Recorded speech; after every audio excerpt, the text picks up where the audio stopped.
Sa isang bansang puno ng ingay ng politika at kontrobersya, sino ang nagsasabi ng totoo? Sino ang nasa panig ng bayan? Welcome to Bayang Pinas, ang news channel na hindi takot maglatag ng katotohanan. Dito, pinag-uusapan natin ang mga isyong may kinalaman sa kinabukasan mo, politika, pamahalaan at ang tunay na kalagayan ng ating bansa. Hindi kami bayad, hindi kami bulag. Sa Bayang Pinas, ang boses ng mamamayan ang tunay na headline. Kaya kung sawang-sawa ka na sa mga baluktot na impormasyon at scripted na kwento, dito ka na. Dito sa Bayang Pinas, tayo ang bantay at boses ng bayan. Kung gusto mong manatiling mulat at informed, don't forget to like, share, and most importantly, subscribe dahil sa panahon ngayon, ang kaalaman ay kapangyarihan. Ito ang Bayang Pinas, balitang totoo, pusong makabayan para sa sambayanang Pilipino. Tara na't alamin ang tunay na balita. Sila ng dahig or dinadalaw nila si Pangulong Duterte. Kasi nga yung garapata nga ni Marcos ay nagpuputak na naman at nagkakalat na naman ng ka-fake newsan na kumukuha daw sa budget ng Office of the Vice President etong mga Duterte sa mga pamasahe nila or mga ginagastos nila pagpunta ng Netherlands. So ito po yung pangsupalpal kay sa mga fake newser dyan, mga fake newser. So ito, panoorin nyo. Sa travel namin, kanya-kanya po yung gastos. Hindi po kami kumukuha sa isang common fund or ano. Kanya-kanya po hanap ng resources para makabisita kay dating Pangulong Duterte. Walang common fund ang pamilya Duterte na pinagkukunan ng kanilang gastos sa pagbisita sa amang si dating Pangulong Rodrigo Duterte. Ito ang nilinaw ni Vice President Sara Duterte kaugnay ng travel expenses ng kanilang pamilya sa mga biyahe sa dahig. Ayon kay VP Sara, bawat isa sa kanila ay may kanya-kanyang gastos sa tuwing pupunta sa the Netherlands. Marso ngayong taon ng Wait lang bago natin tuloy. Bakit masyado nyo sinisilip yung gastos ni Vice President, yung ng mga Duterte? Pero yung gastos ni Pangulong Marcos Jr. na sa susunod na linggo ngayon parang may pupunta ng Amerika na naman ata yan. Hindi ko alam kung anong gagawin doon. Ba't hindi nyo sinisilip? Nung nakaraang taon gumastos ng 87 million yan sa mga travel niya lang. Ang tanong, may nangyari ba? Wala naman. Tapos etong pagdalaw lamang ng mga anak doon sa kanilang tatay, sinisilip nyo. Diba? At ano yung kasi may mga napapanood tayo mga barateros na etong mga tansudugyot vlogger pinapalabas nila na nagnanakaw daw si Vice President Sara Duterte sa budget ng Office of the Vice President.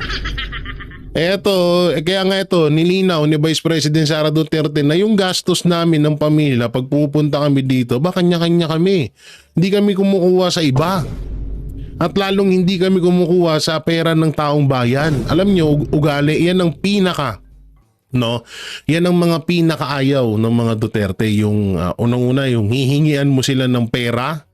Tapos yung pera na yun manggagaling sa taong bayan. Ayaw na ayaw nila yan. Kaya nga may nakapagsabi sa amin na kung gusto mong magalit ang Duterte sa'yo, humingi ka ng pera sa kanila. Halimbawa, sila yung nakaupo. Halimbawa, si Vice President Sara Duterte, lapitan mo si Vice President Sara Duterte, sabihan mo na, Vice President, pupunta kasi ako ng ibang bansa, baka pwede ako makahingi sa'yo ng pera. Hindi talaga ayaw nila yan, yung pera ng taong bayan, tapos gagastusin mo. At isa pang ayaw nila, pera ng taong bayan, gagastusin nila mismo. Pinakaayaw nila sa lahat yan. Yan ang pinakamatinding kinakagalit ni Pangulong Duterte. Yung mga ganyang gawain. Kaya yung mga binibintang nila, napakalabo. Napakalabo pa sa ng pusit. Sa dagta, pusit? May dagta bang pusit? Diba? So, alam nyo na yung mga Duterte niya, kung sa totoo lang, kung talagang kurakot yan, ang dami na sana. Kaya nga nakakatawa trilyon ang pera ng Pilipinas. Pero bakit, tingnan nyo, ang binibintang sa kanila 125 million confidential fund. Billion-billion ang pwede nilang makurakot. Kung kurakot sila. 'Diba? So paulit-ulit lang sila dun sa 125 million. Sabi nga ni Vice President Sara Duterte, anak ng teteng, kung mangungurakot kami, di billion na. Trillion ng billion ng pera ng Pilipinas, bakit mangungurakot kami? 125 million lang. Kasi ito nga, pang supalpal to dun sa mga fake newser. Dalhin sa International Criminal Court o ICC detention facility si FPRRD. Hindi kami nagkakwenta ng gastos namin sa pagbigay ng suporta kay dating Pangulong Rodrigo Duterte. As I'm sure hindi nagkakwenta itong kabaling-baling. Wala ring idinetali ang Vice-Presidente. Kaugnay ng gastos naman sa legal funds ng dating Pangulo para sa trial nito sa ICC. I don't remember anything. I don't remember saying noon na hati-hati kami sa legal funds. Ang legal funds po ay pinag-uusapan ng client at ng lawyer. So medyo confidential po yun. Hindi po sinasabi ng lawyer kung ano yung napag-usapan nila ng kliyente niya. No? So sa kanila yon. Nauna nang ipinaliwanag ni Vice President Duterte ang kaibahan ng kanyang personal at official travel sa ibang bansa. Samantala, muling inihayag ni VP Sara na walang pinagsisisihan si dating Pangulong Duterte sa paglaban niya sa iligal na droga at kriminalidad noong kanyang termino bilang Pangulo. Yan ang pinakadabis kay PRRD.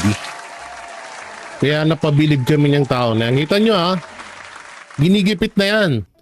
Alam naman na natin ngayon kung ano yung kalagayan niya. Sobrang hirap niya. May mga sinasabi pa nga ang pamilyang Duterte na payat na siya, hindi okay ang kalagayan niya. Pero tignan nyo, imbis na parang, alam niyo sa iba-iba siguro nagmamakawa na ngayon. Baka sumasamba na sa paa ni Marcos Jr. Ito yung kinaganda kay Pangulong Duterte, wala siyang pinagsisihan. At kami rin naman, excuse me, lahat ng mga Pilipino na talagang wala kaming pinagsisisihan na isinagawa or ginawa or ipinatupad ni Pangulong Duterte ang war on drugs sa Pilipinas. Dahil talagang napakaganda at napaka-safe namin noong panahon na yun. Wala ka talaga dapat pagsisihan. Kaya hanggang ngayon tingnan nyo, talagang pinaninindigan ni Pangulong Duterte yung prinsipyo. Kasi nga alam niya, ayan ang kinaganda ng bansang Pilipinas. Kaya talagang nakakabilib talaga itong taong to, no? Sabi niya, lahat ng ginawa niya ay para sa bansa. At sinabi niya, hindi lahat ng mga nakakulong, sabi niya, not all people in detention are bad. Totoo. I am not here because I am a kidnapper, I am a robber, I am a hold-upper, I am a thief. I am here because I did things for my country. Bukod sa mensahe mula sa kanyang ama, matapang ding sinagot ni Vice President Duterte ang mga patuloy na pumupuna at sumusubok na siraan siya. As I said, diba, before when they started, sabi ko, you just try and drag me to hell, then we'll see.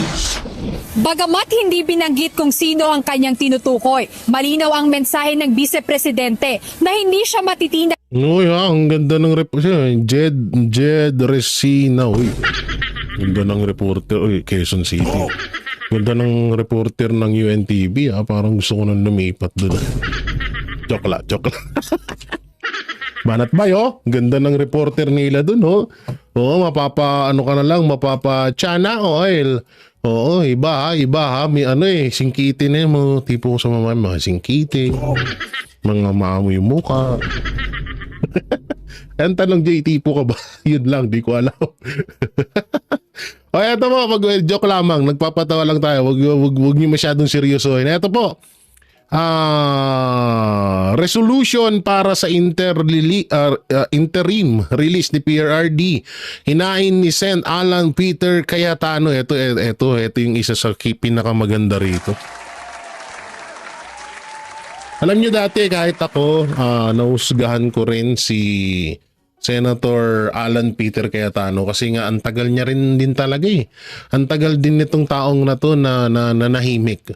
Sa totoo lang, mapatungkol sa issue ng mga Duterte, ang issue ng Marcos at ng Pilipinas. Iniantay natin siya palagi na magkomento, no, pero hindi natin siya nakukuha ng komento. Siguro bibihira lang siya talaga magpakita. Pero ngayon, talagang may kita natin na hanggang ngayon ay kakampi pa rin ng mga Duterte etong mga Cayetano. Etong lalong-lalo na si Senator Alan Peter Cayetano. Ito dapat deserve niyang makabalik bilang senador. Talaga, hindi porket tinutulungan niya mga Duterte, hindi. Alam nyo kasi ang isang senador, kapag alam niya yung katotohanan, dapat dun tayo. No? Hindi katulad ng ibang mga senador dyan. Kagaya lang ni Maring Risa, na pinsan ni Lisa, na kapatid ni Castro, ni Franz Castro. Yun talaga, hindi niya deserve na maging sa tutusin. Dapat impeach na nga ngayon yun. Kasi nga may mga tanim witness, no. So dito talagang bumibilib ako dito kay Senator Alan Peter Cayetano na talagang siya yung tumatrabaho para talaga makabalik na si Pangulong Duterte sa bansang Pilipinas. So ito po, panoorin natin. Hinimok ni Senator Alan Peter Cayetano ang gobyerno na hilingin ang interim release ni dating Pangulong Rodrigo Duterte sa International Criminal Court o ICC. Ang sagot ng Malacanang, sa pagsaksi ni Mark Salazar. Aba, may sagot. May sagot na yung Malacanang, ha. Ayan.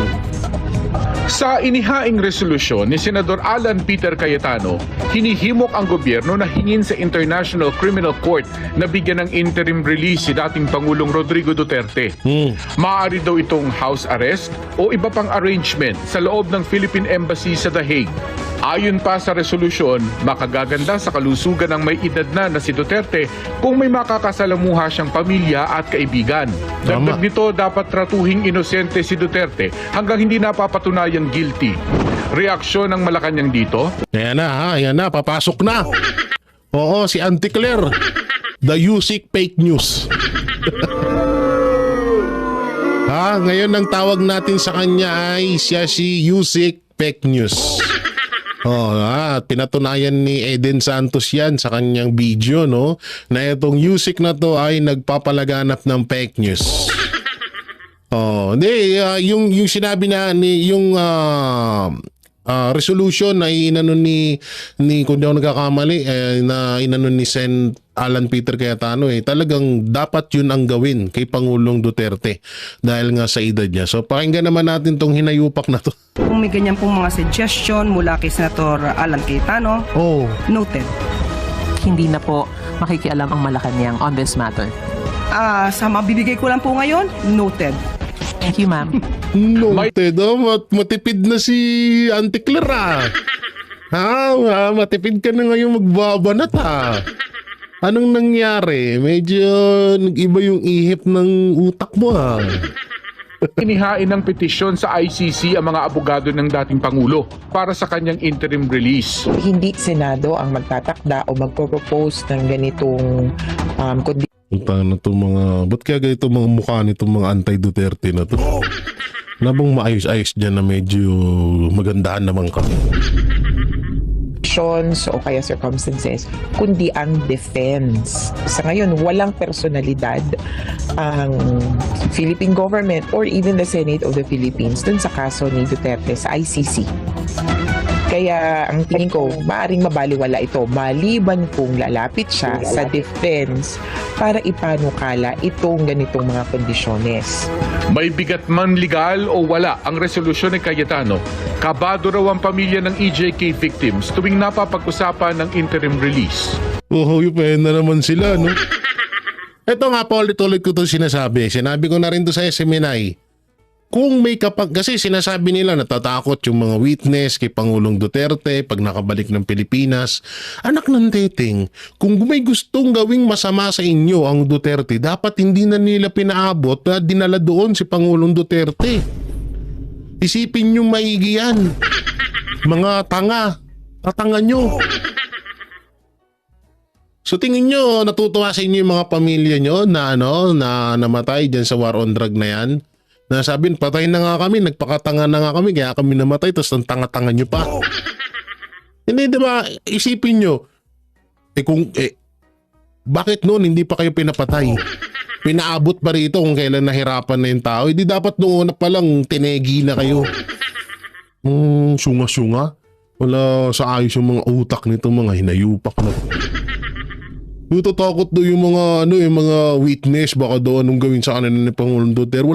Walang kapangyarihan si Pangulong. Hindi ako nang dadaw na, hindi ko dinadaw ng mga Duterte, pero walang kapangyarihan ng mga Duterte at hindi nila gagawin yan dahil kung gusto nilang gawin yan, noon pa man ginawa na nila yan. Noon pa man pinategi na kayo. Tigilan nyo kami.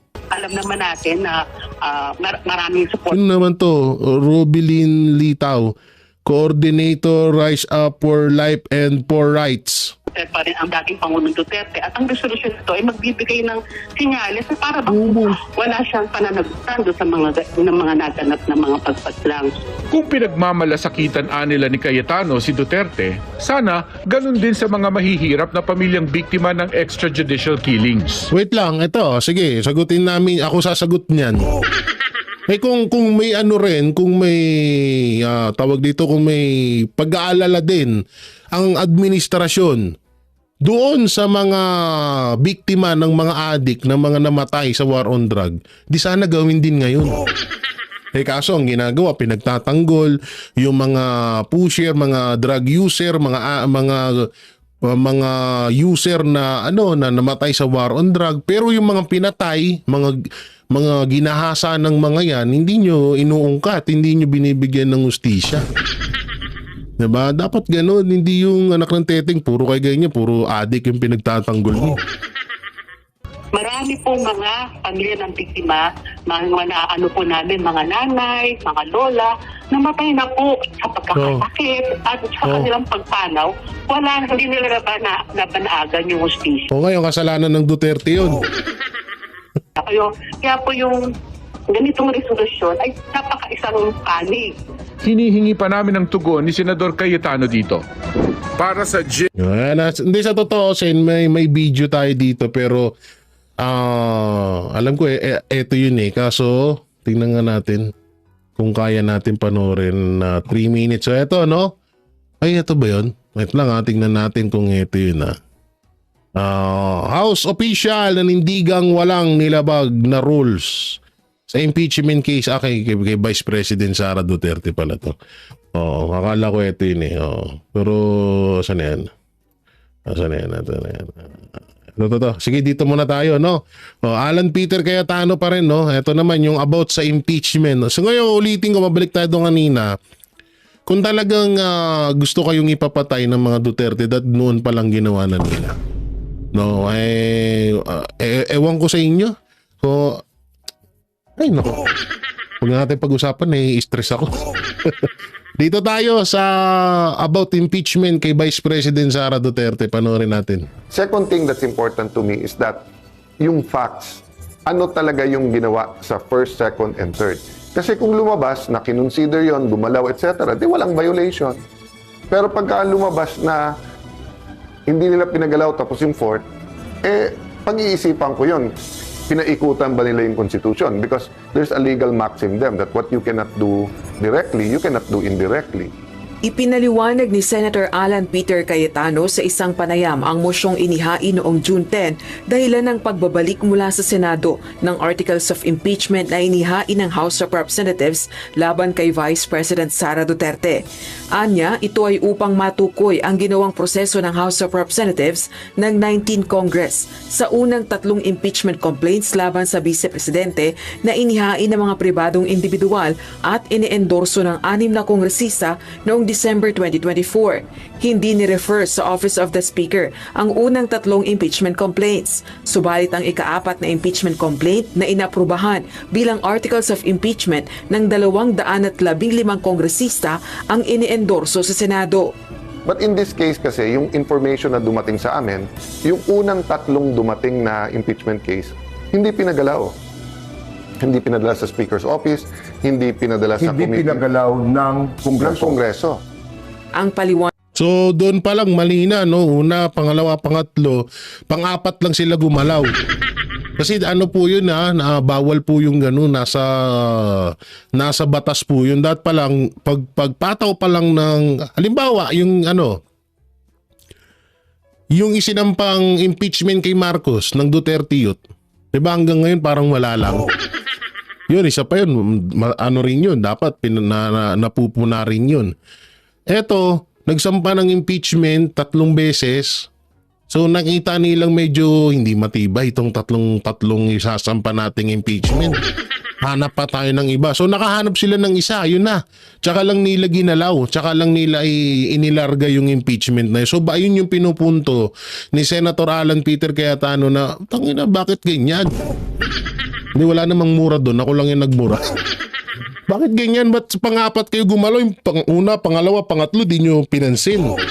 Bawal yan. Wanag ni House Secretary General Reginald Velasco na tumanggap sa inihaing impeachment complaints. Nagpahintay yung mga ibang congressman, di ba, na...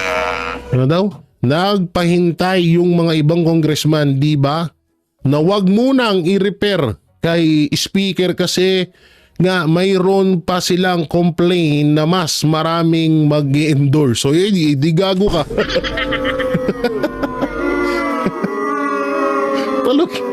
Talongis. Ay, sorry.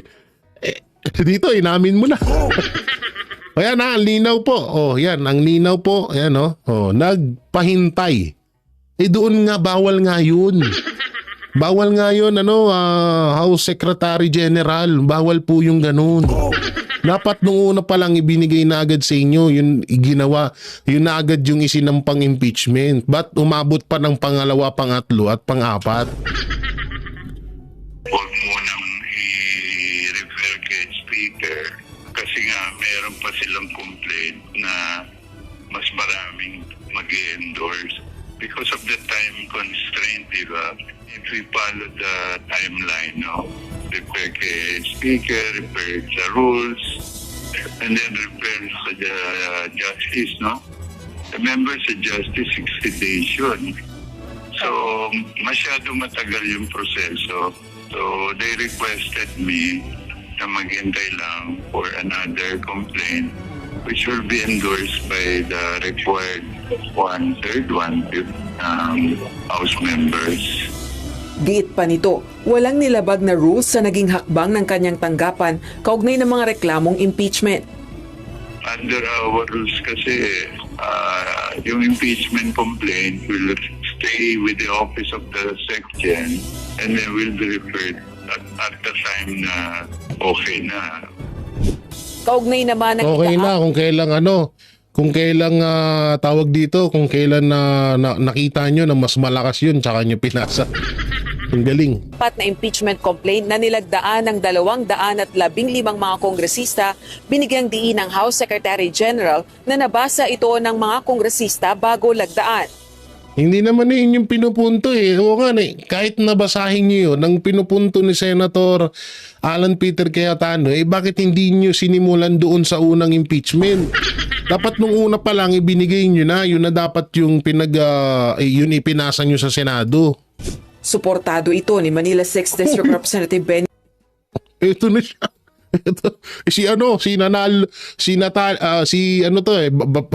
Baguhin na natin bansag sa kanya. Hindi na siya si Benny Atras Abante. Siya na si Talo na, nanalo pa. Ni Abante, isa sa mga kongresistang lumagda sa ika-4 na reklamong impeachment. Ay, syempre. Ako naman, alam ko yung nilalaman ng impeachment because he was the ones that actually investigated that. Actually. Sa akin, sapat naman yung time na ginawa. Rosa Licoz, UN. Yun nga, sapat naman yung time, pero hindi yun yung pinupunto ni Cayetano, Boplax. Tanga-tanga, tanda mo na, tanga-tanga ka pa. Ay, sorry, baka patawa ko. Tanga-tanga kasi, di naman na yun yung pinupunto ni Senator Alan, Congressman ka, Boplax ka. Nasaan na yung isang natin? Eto, dito tayo. Eto, yung, Abante, bumaanat na si Senator Alan Peter Cayetano at, Senator Marcoleta. Pakinggan nyo to. Ang title, sila naman ang iko-contempt Marcoleta at Cayetano, abante ako, Pluistro BBM, natakot na. So ito, panoorin mo natin. Ito po, kausap ko parate nung speaker ako. Yan. Parate niya sinasabing nakatulong ako sa kanyang committee, advocacy, but actually, marami kayong hindi alam na natulong niya sa akin, from moral support to speaking up, whether it's sa public or even sa harap ni dating Pangulong Duterte, no? So, but like anything, ang na-admire ko sa taong to, baka akala nyo kasi magkasundo yan, kasi parating yan nag-agree. Hindi po. Marami kaming pagkakataon sa 18th Congress, tapos sa 19th, sa CA kami magkasama. So 18, magkasama kami sa House of Representatives. 19, magkasama kami sa CA. Ngayon ko lang naisip.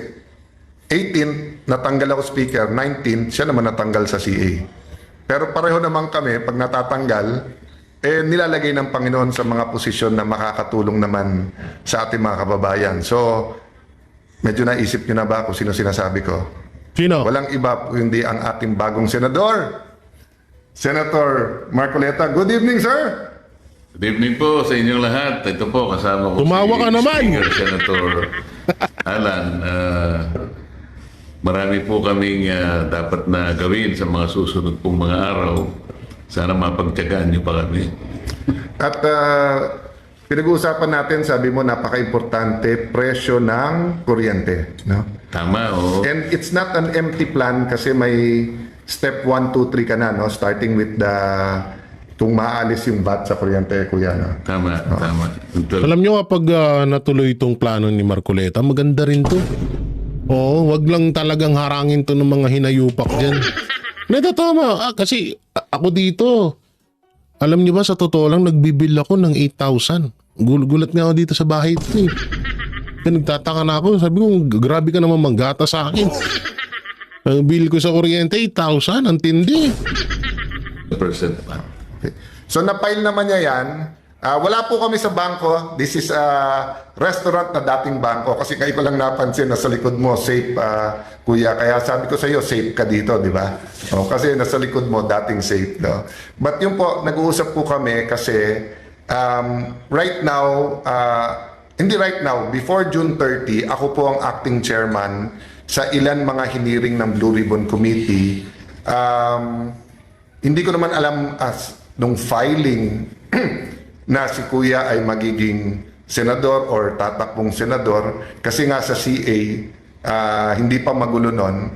But I'm happy kasi nga I'm volunteering na ituloy pagiging isang vice chairperson kasi parang bumalik kuya talaga yung mga parang cyclical kuya, di ba, na maayos mo yung corruption tapos babalik na naman. Oo nga, yun ang nakaka-disappoint. Maayos mo ng konti, babalik na naman. Maayos mo ng konti, tapos may dumagdag na 3, tapos mas dumami sa Congress. Hirap talaga nun. Yung cycle, parang piso cycle pa. Kaya sabi sa akin, Kong, just like when we were together 18th Congress, kailangan yung solusyon pang matagalan. So yes, sa Blue Ribbon, kailangan ma-pinpoint kung sino may kasalanan, anong anomalya, pero kailangan may pangmatagalan. Kaya yung isa niyan tinitingnan sa kuryente, pinag-uusapan din namin kasi si Ate Pia naman po ang chairman ng Energy. So syempre po nung pag tumatakbo ka, everyone tells what committee they want. Yung iba nakukuha mo, yung iba hindi. Pero ngayon ko lang po medyo naintindihan ng husto na ang sinasabi po ni Senator Marcoleta ay yung mas murang kuryente kasi parang domino yon, marami ding magmumura. Pero interesado din siya paano maging mas mura yung bilihin. Pero maganda yun maganda yun. Inuna mo yung kuryente, sunod-sunod yon. Sa totoo isa talaga ang kuryente bill sa problema ng mga Pilipino dahil sobra naman kasi talaga, grabe. Alam niyo pag yung pagbaba niyan, yung sa kuryente bill, isa yan sa mga talagang lubos na makakatulong sa mga Pilipino. Totoo yan. Kaya dapat maisulong talaga ni Senator Marcoleta yan. So, binibiro ko naman siya. So, wag lang tayo makuryente sa Blue Ribbon.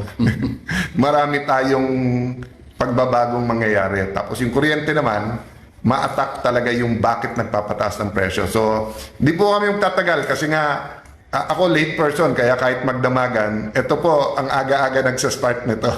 So, i-forward natin doon kay Abante hindi ako nasa-stress kasi pag akyat i-explain niya, siya din hindi nasa-stress. weed out po natin yung nakakasama sa mga itinanim natin. Yun po yung... But guys, alam ko naman ang puso namin ang tinitignan nyo. At ganun ang Panginoon nung ibang mga anti-Duterte na... Good night po, Kuya. Salamat po. Good night po. God bless you guys. Yan na. Wala ka bang pakialam dun sa pinapatay ni Digong? Anthony, dun kasi tayo nagkakaiba minsan ng paniniwala dun sa mga pro-Duterte at hindi, di ba? Ang iniisip ng ibang mga anti-Duterte na ang mga pro-Duterte believe in cold-blooded murder. Hindi po. Naniniwala po kami, especially nung time ni PRD, that you have to be tough on crime. And naniniwala kami na maraming police, piskal, law enforcers na give up dahil sa sobrang powerful ng mga drug lords. So, sinasabi nga na pagka endangered yung life mo all around the world, pwedeng lumaban. And the language... Alam nyo, medyo nakakaburyo din yung ganyang katanungan nila. No? Hindi ho kami masaya na may mga namatay. Kasalanan ho nung mga namatay na yun kung ba't sila namatay.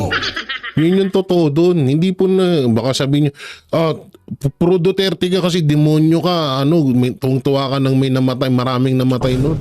Hindi kami natutuwa doon, walang natutuwa doon.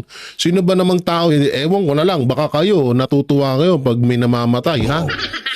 Pero hindi ho kami natutuwa sa ganun dahil buhay pa rin ng tao yan at walang ibang pwedeng magdigta ng buhay ng tao. Kaso nga lang, yung mga namatay doon, kagustuhan nila yun eh. Diba? Nag-warning nung panahon ni Pangulong Duterte sa drugs noon na huwag tigilan nyo na yan, nandito na ako. Kaso, alangan naman yung mga pulis, alangan naman magpabaril sila sa mga pusher, sa mga drug lord, syempre lalaban sila, diba? So walang masaya doon, walang masaya sa mga namatay. Language is different. So I won't go through all of it, diba? But ibig sabihin, I want to communicate to you, Anthony, yung mga pro-Duterte, hindi sinasabing okay pumatay. At hindi sinasabing porque criminal ay papatayin na agad. Ang sinasabi, pag criminal ka at papatayin mo yung police can fight back. Tama. Ang sinasabi that there are certain types of drugs na talagang nasisira yung ulo mo kaya nagiging part yung violence and everything, di ba? So, mahabang usapan. I'm just Delphine Jimenez, God bless you. Pinuputol-putol din yung sinasabi ng mga tao. Katulad ngayon, pagtatanong kami ng media, pwede ba to o hindi pwede? Pag sumagot kami, maraming oo at maraming hindi, maraming magagalit. But actually, ang tanong kasi pwede. Ang tanong, hindi ko ano stand namin.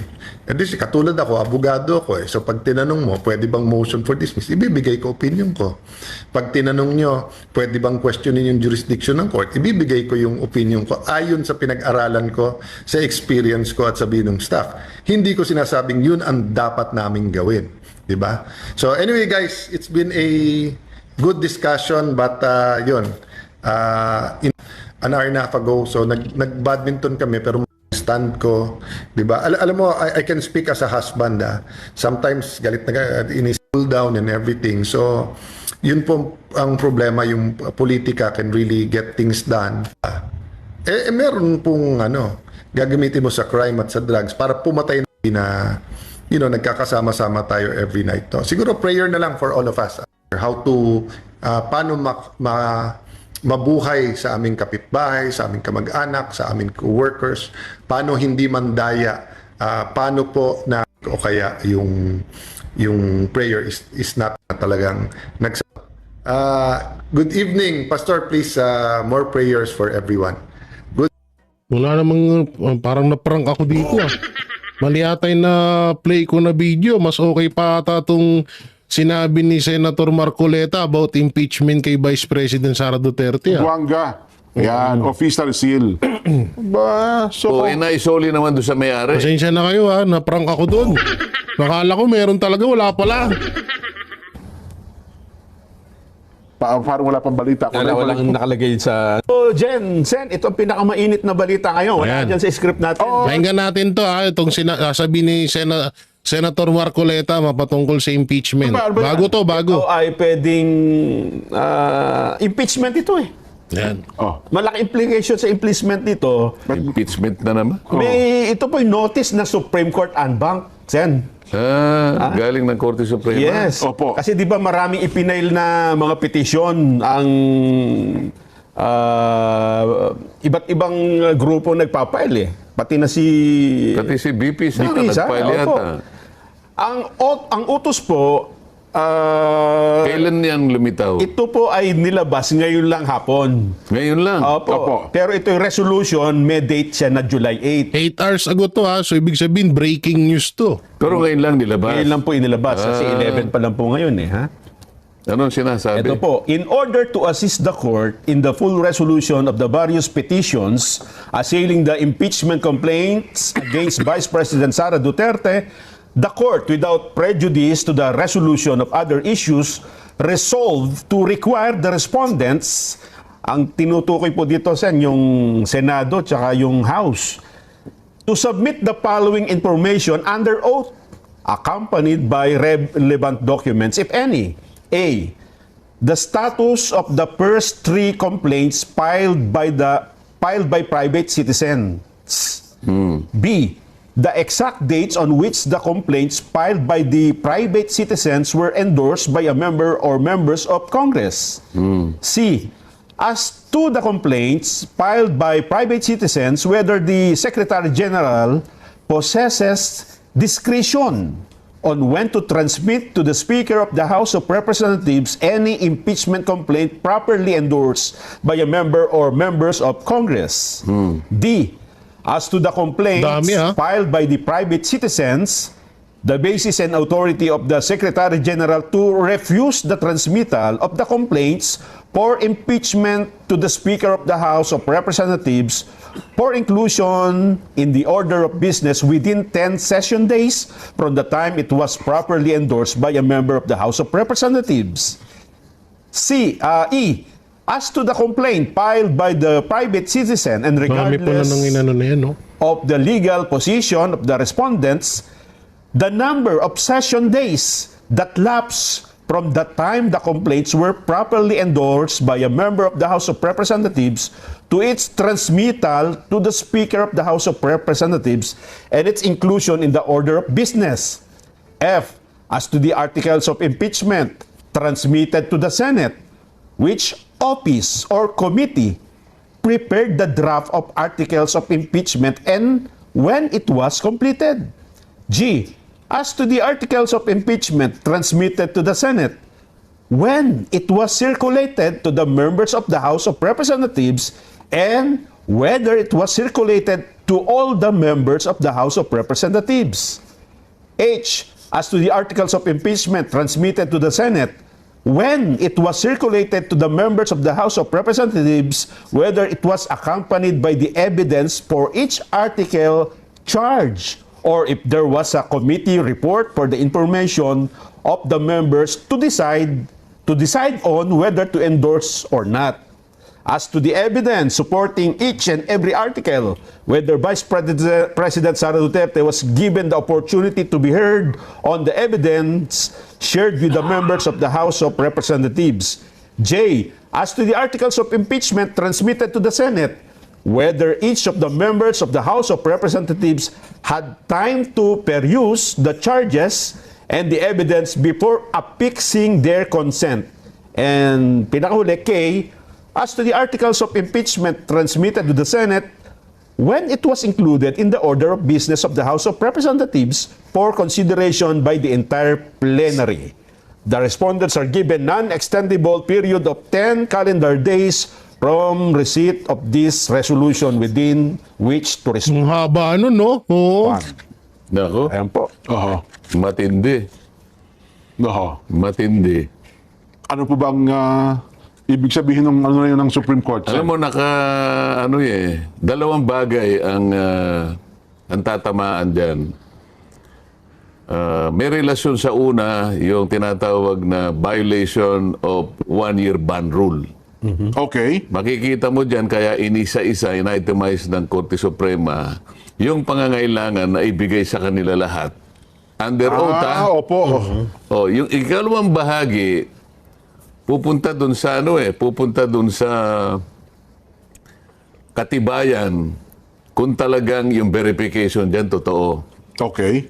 Ngayon, under oath yan. Sa aking palagay, magkakahirapan dyan sa panig ng House of Representatives. Kasi, yun lang tanong niya kanina, no? Yung isa na binanggit ni Congressman Nelson. Congressman. Naging congressman na si Nelson. Sinasabi, kailan na nailagay sa order of business yung unang tatlo na in-endorse na impeachment complaint na isinulong ng private citizens. Ang pinag-uusapan dito, Jen, yung December 2, in December 4, at saka in December 19. Kasi kagaya ng binabanggit natin nung mga nakakaraan patungkol dito, pagka-receive mismo ng opisina ng Secretary General, immediately kanya i-repair mo sa opisina ng Speaker. Ayun. Kaya kinukwenta natin ano ba yung immediately. Sa lalo madaling panahon sa dapat. aking pagkakaalam, sa mabilis na paraan, sa madaling pagkakataon. Mapasa mo agad. Ano pa yung ibang synonym ng immediately? Agad-agad. Agad-agad. Karaka-raka. Karaka, o yan. Hindi ba hapon yun? Antimano. Parang hapon eh. Padalos-dalos mong ibigay. Parang gano'n, ha? Mamadali. Basta bilisan mo. Bilisan mo. Ibig sabihin, huwag kang magpatumpik-tumpik. Huwag mong tatagalan. Huwag kang kukupad-kupad. Yan ang ibig sabihin nun eh. Immediately. So, kailan mo ni-repair? Kaya meron siyang tanong dyan, binabasa ko eh. Meron ba kanyang discretion? Yung Secretary General, para yun ay kanyang ibinbin. Kanyang kailan itatransmit? ipitin muna. Siguro mas maganda kung ano to. Alam nyo,